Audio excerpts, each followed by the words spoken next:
అందరికీ నమస్కారం. నేను మీ రాణా ప్రతాప్. మరి ఇవాల్టి విషయం ఏమిటంటే, రేపు జూన్ 27వ తేదీ మన తెలుగు సినీ ప్రపంచంలోనే కాదు, సినీ ప్రపంచంలో మన భారతదేశంలో కానీ మిగతా కొన్ని దేశాలలో కానీ చాలామంది ఎదురు చూస్తున్నటువంటి సినిమా కల్కి మూవీ రేపు రిలీజ్ కాబోతుంది. దానికి సంబంధించి ఒక చిన్న విషయం అండి.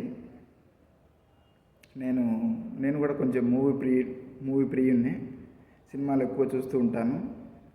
మరి ప్రతి సినిమా లేకపోయినా కనీసం కొంచెం మంచి యాక్టర్లు, కొంచెం సినిమా బాగుండే మంచి టాక్ వచ్చే సినిమాలన్నీ నేను చూస్తూ ఉంటాను. మరి ఇవాళ విషయం ఏమిటంటే, నేను మూవీ టికెట్ బుక్ చేసుకుందామని బుక్ మై షోలో చూశాను. అందులో వచ్చేసి ఒక టికెట్ ధర 300 రూపాయలు ఉంది.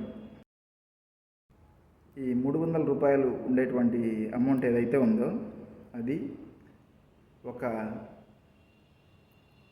సామాన్య ప్రజానికానికి చాలా అంటే చాలా ఎక్కువ అమౌంట్, ఎక్కువ మొత్తం. 300 ఎక్కువ కాకపోవచ్చు సినిమా వాళ్ళకు, కానీ సామాన్య ప్రజలకు ఒక 300 రూపాయలు అనేది చాలా పెద్ద మొత్తం. వాళ్ళు 300 రూపాయలు కనీసం ఒక మూవీ కోసమే వెచ్చించాలి, ఒక సినిమా కోసమే వెచ్చించాలి. ప్రభుత్వం వారికి ఒక చిన్న విజ్ఞప్తి ఏమిటంటే, మీరు సినిమా టికెట్ ధరలను నిర్ణయించాలి.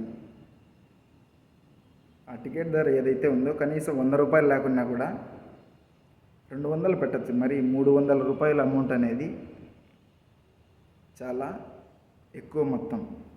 దయచేసి దీన్ని గమనించాలని కోరుతున్నాను. మూవీ ఎక్కువ బడ్జెట్తో తీసినటువంటి సినిమా కాబట్టి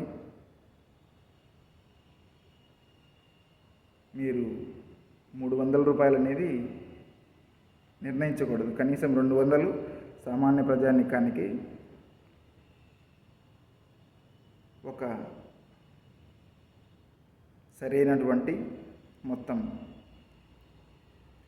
కాబట్టి ప్రభుత్వం దయచేసి సామాన్య ప్రజానికానికి మరియు మధ్యతరగతి ప్రజలకు అందుబాటులో ఉండే విధంగా సినిమా టికెట్ ధరలను నిర్ణయించాలని కోరుతున్నాను.